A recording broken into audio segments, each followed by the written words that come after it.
Okay, let's talk about, I think we're going to just scroll through this. Drought-tolerant plants, Angelonia, Agastache, Baptisia, Rudbeckia, Gaillardia, butterfly bush, catmint, chase tree. Chase tree is actually a tree, Echinacea, Dianthus, and Lantana. You guys are really familiar with these plants already. You see them all the time. Angelonia is this different colors. It doesn't just come in pink. It's a blue, the white.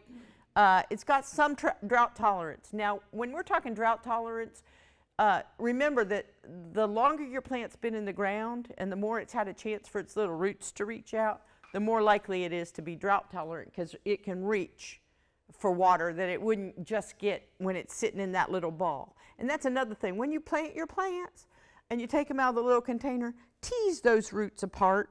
Because once a root is in a container and it starts doing this inside the container, and this is especially important when it comes to woody plants like trees and shrubs, that root for some reason gets it in its little head that it needs to continue to go in a circle, and it ends up not having the reach for the water or not having the reach for nutrients that it would if it just started from a seed in that very spot. So if you don't loosen those roots up and let them go out, you'll run out of water, you'll run out of nutrients. Agastache, this is another nice little plant. It's got a really nice colored leaf. It's got a bluish spiky, and it is drought tolerant. It's something that you can use in your pots. It's something that you can use in your yard. It's a really good plant. Baptisia. Baptisia comes in multiple colors, but they're primarily blue and blue-white. And then there's a lower Baptisia that's a yellow. Baptisia is also called false indigo if it's in the purple form. It's got deep roots, it's long-lived, and it does well in Middle Tennessee because it likes the heat. The yellow form is much lower. It's not as tall of a plant. It's like a 15, 20-inch plant. The other one is a taller plant, and it's more bushy, like it grows more like a bush. And both of these are legumes. Their seeds are formed in a pod, which is how you know that you're dealing with a legume. Also, when you have legumes, you know that the soil is getting a shot of nitrogen because the legume forms a symbiotic relationship with your bacteria in the soil and fixes nitrogen from the air in the soil, which when the Baptisia goes away or dies, that nitrogen is usually available at least for a short time to other plants. Butterfly bush. We all see butterfly bushes. Recent research is showing or has indicated that butterfly bush can self-seed and become invasive depending on what kind of conditions you have at your home.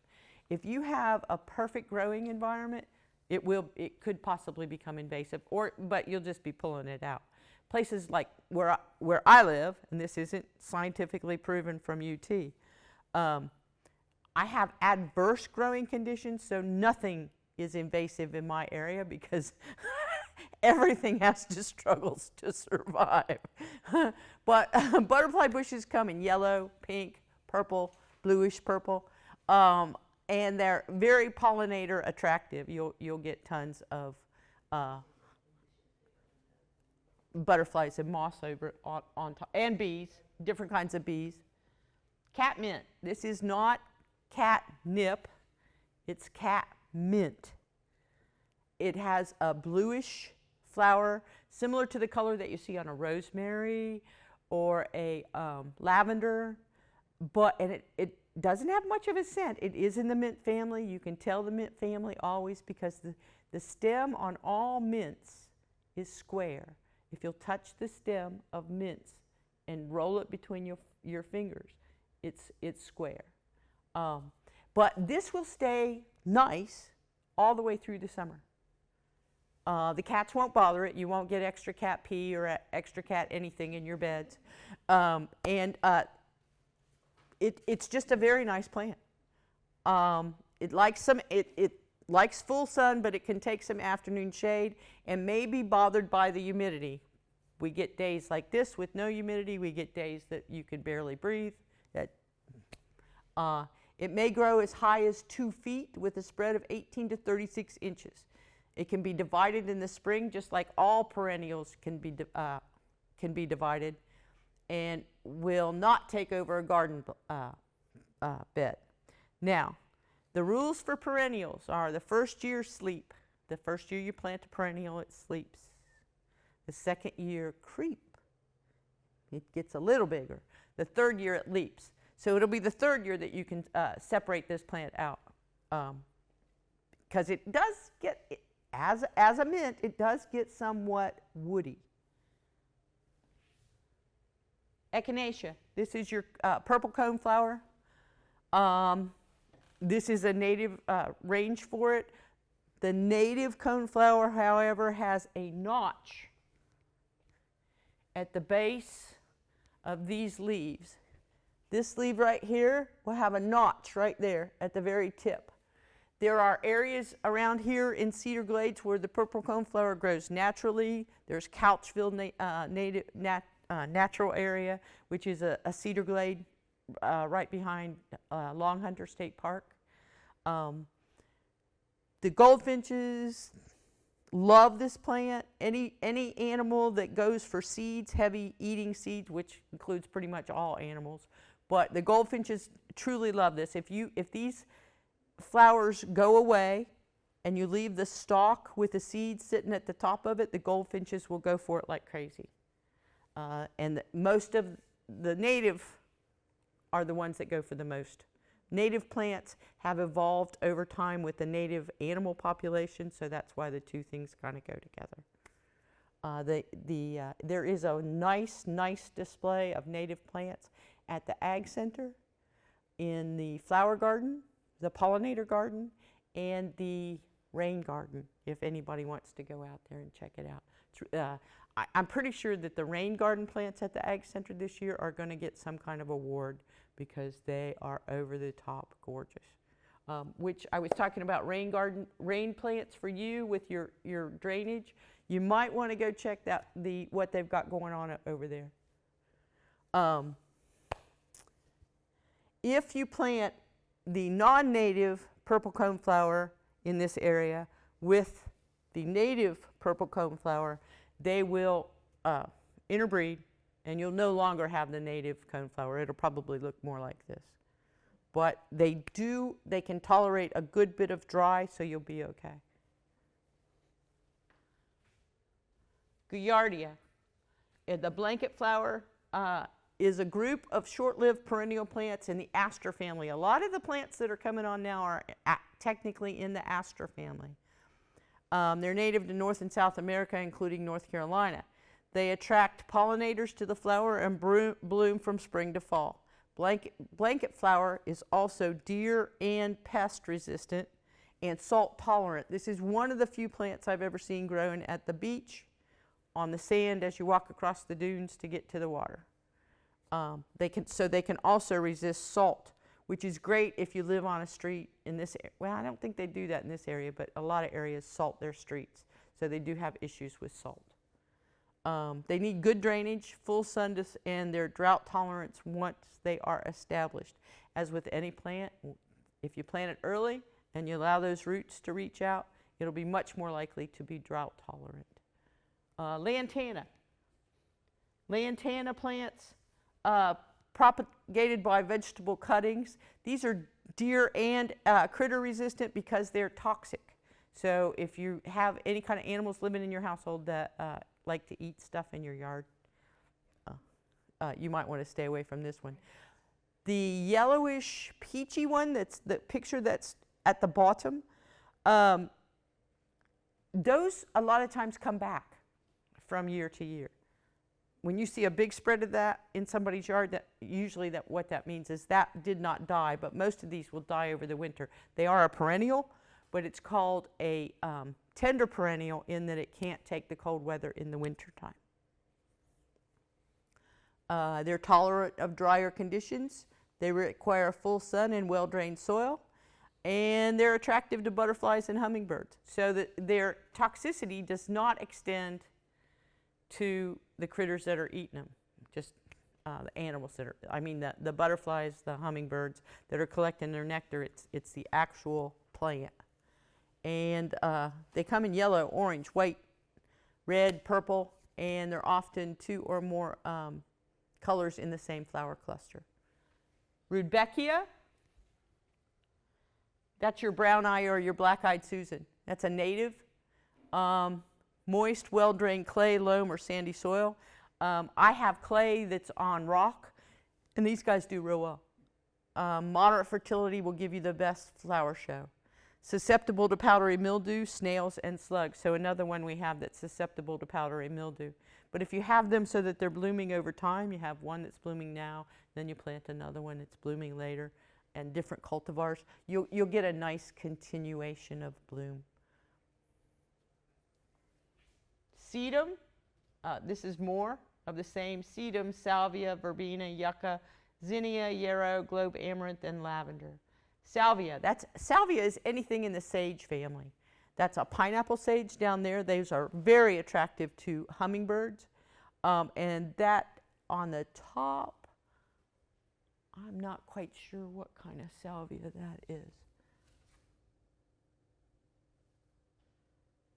Sorry. But if you had flowers on a sage plant, they'd be similar to the one in the other picture. Very low maintenance, easy to grow plants, perform well in garden beds, but not containers. Salvia need full sun and well-drained soil, come in a wide range of sizes and colors, very light feeders with little to no disease or pest issues, and common flower colors are blue, purple, pink, red, white, and yellow. That little pineapple sage down in the corner is incredibly attractive to hummingbirds and nectar feeders. Sedum, succulent, herbaceous perennials with fleshy, flat, rounded leaves depending on the species. The succulent leaves make them drought and dry soil tolerant. They can be damaged by deer. This is an upright sedum, so it's autumn joy red sedum. They do incredibly well around here. Sedum likes similar conditions to what you would get in a desert, which is what we have a lot around here with heavy clay and rock in the soil. When you go out into the country on top of the hills where it's mostly rock, you'll see patches of sedum growing over the tops of the rocks. It's incredibly pretty in the springtime. And rocky, poor soils establish itself quickly, and most species are cold tolerant. The succulent leaves make them drought and dry soil tolerant. They can be damaged by deer. When I was young, we had one that was called Live Forever, and whenever we were allowed to go in the house when we fell and scraped our knees, we would just break a leaf off of the plant and rub it, and the mom would send us on our way. Verbena. This is the homestead verbena. Verbena in this area, even though it's technically a perennial, most of the verbenas are not cold tolerant, but this one, the homestead, will live from year to year. In the north, it's grown as an annual, and it's drought and salt tolerant, but may be damaged by deer. It's short-lived and will self-seed in the right conditions. There's a huge spread of this out in the rain garden that I was talking about at the Ag Center. Rose verbena, which is another one, is in well-drained soil, full sun, and used as a ground cover in a rock garden or in a container in the front of the border. Cultivars and hybrids are available in various colors of pink, purple, red, and white. Homestead is the cultivar most likely to survive the winter and thrive during the summer.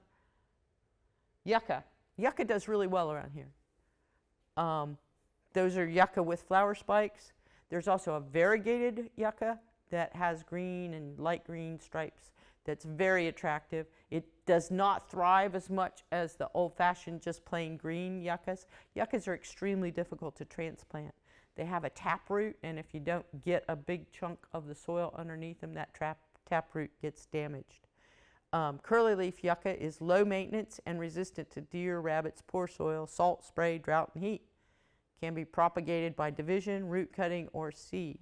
If you do break a root off of it and you take that root and you try to propagate it, you can do so in a tray of sand or vermiculite or perlite, and you just put the root cutting in the sand vertical and keep it moist, and you could very well come away with a brand new plant.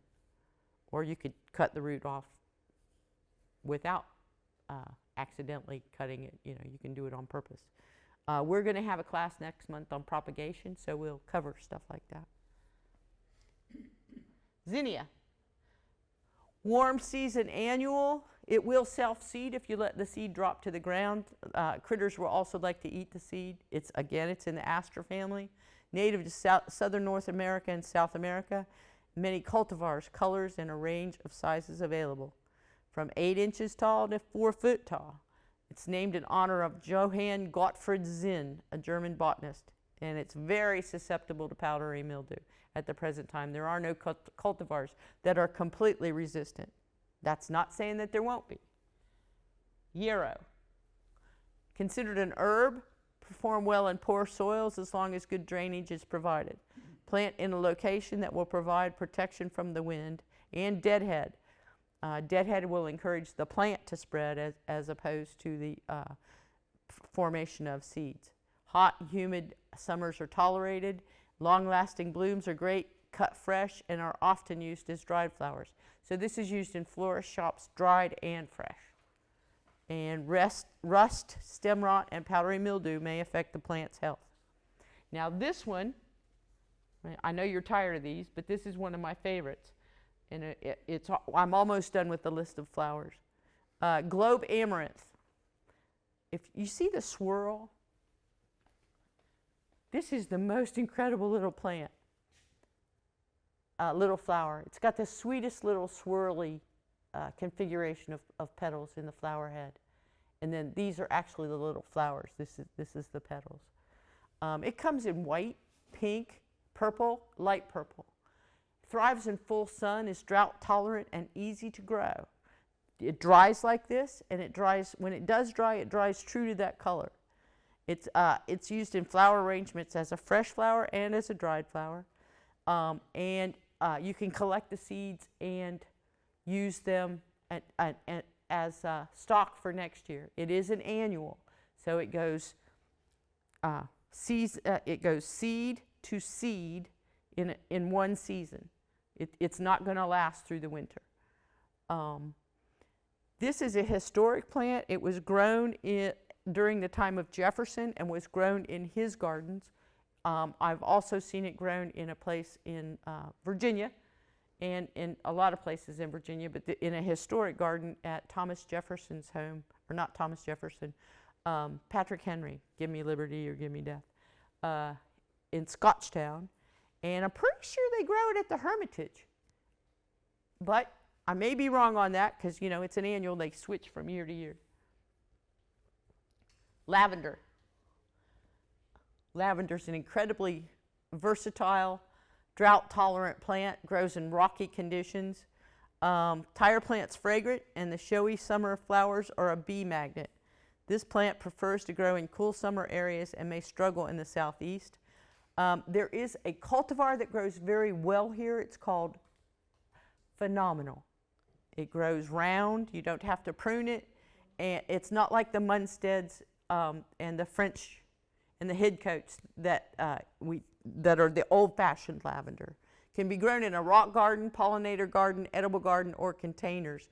Phenomenal is the name that I focus on now because it's so successful. It doesn't get leggy. You don't have to prune it dramatically. It just grows perfectly round. There's some in the Ag Center at their garden. There's also some at my house because I'm so very partial to it. Drought-tolerant fruits and vegetables.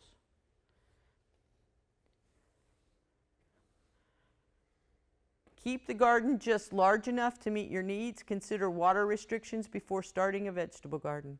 That means make sure that your hose or your water source can reach out to the area that you need to water. Select crops that mature quickly and are drought resistant. Incorporate compost into the soil to improve your water permeability. The contents of your soil ideally are 5 to 6% humus, organic material. When I say organic, I don't mean no herbicides, no pesticides, or no chemicals. What I mean is it's organic in nature and will absorb water and release nutrients to your plants. 30% of your soil is usually rocky material or degraded rock.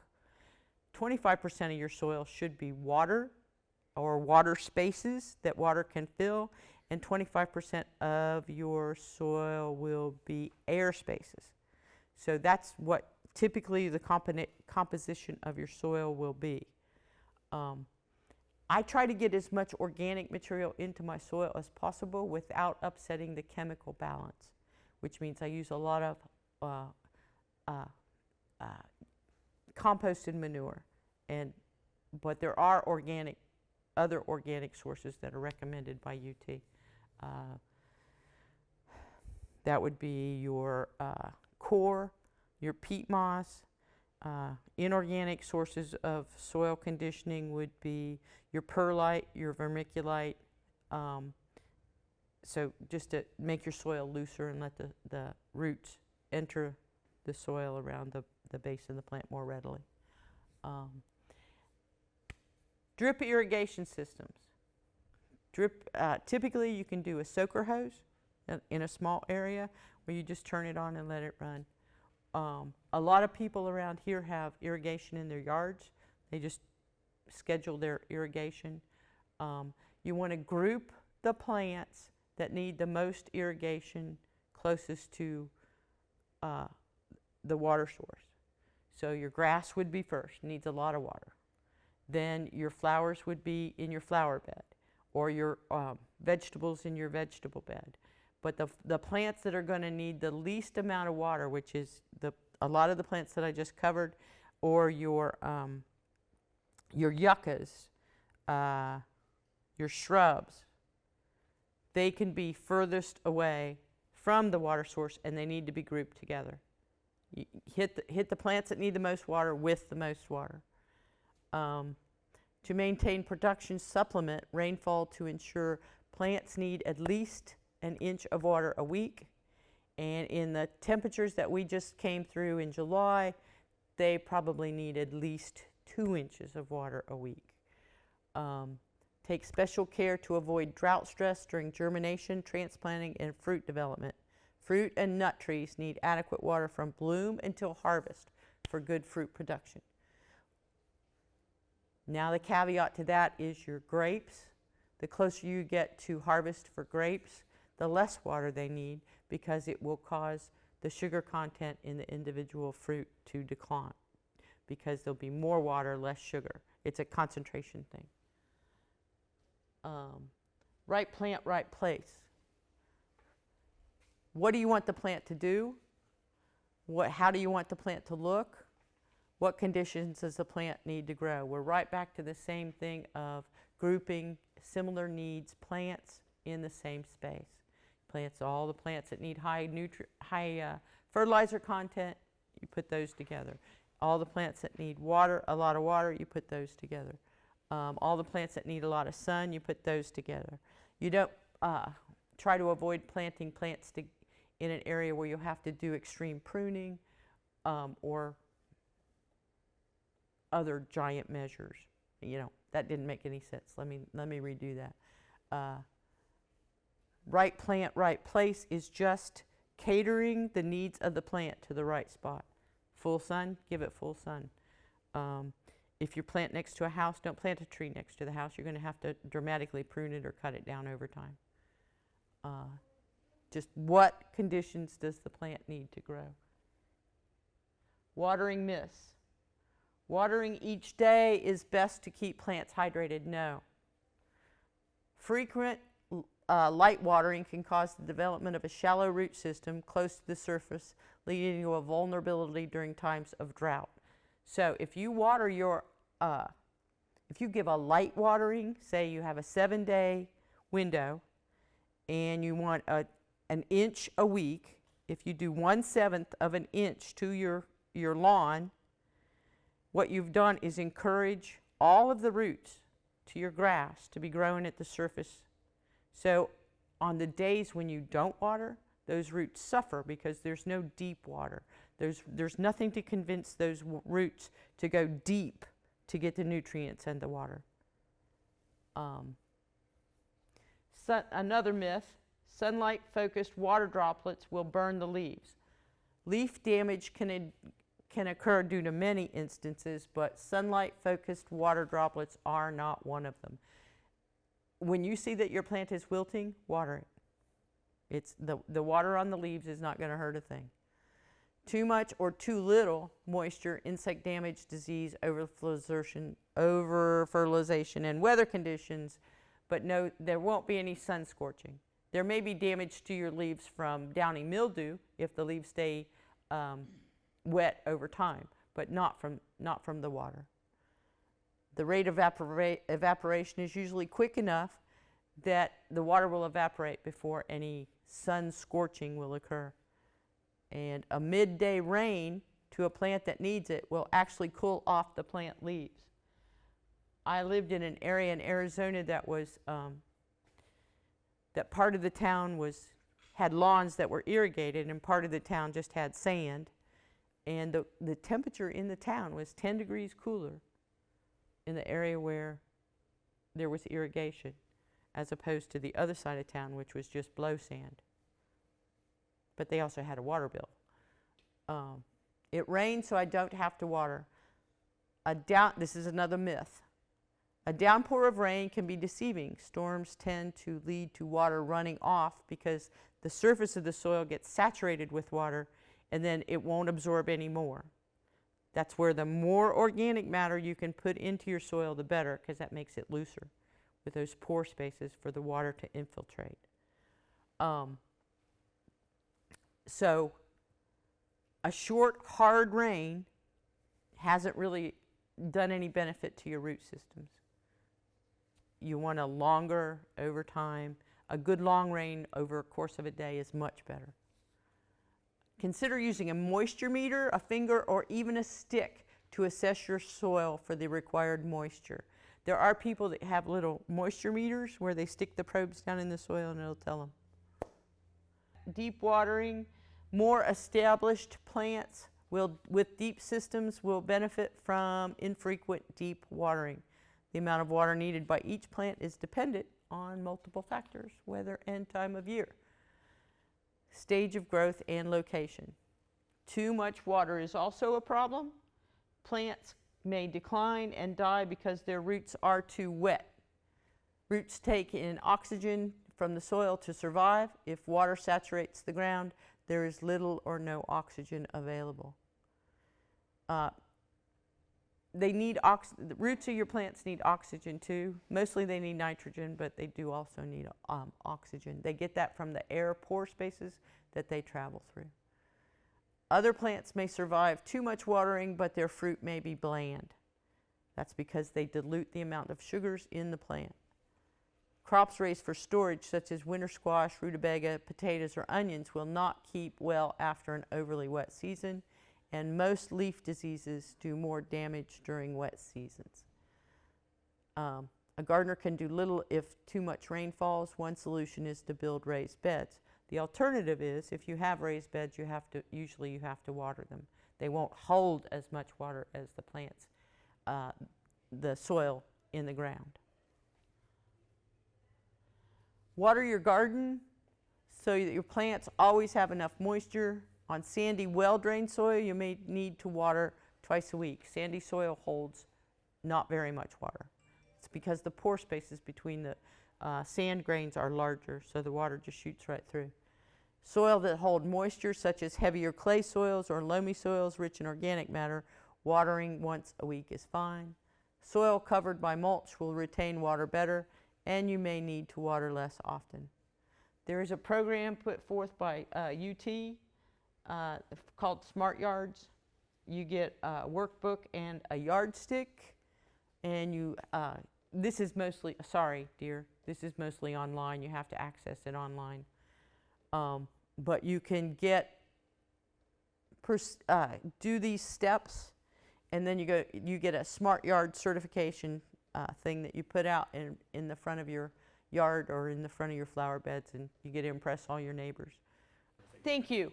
Thank you for attending this class today. We always appreciate it when people watch us talk, because we talk a lot. Too much. Thank you.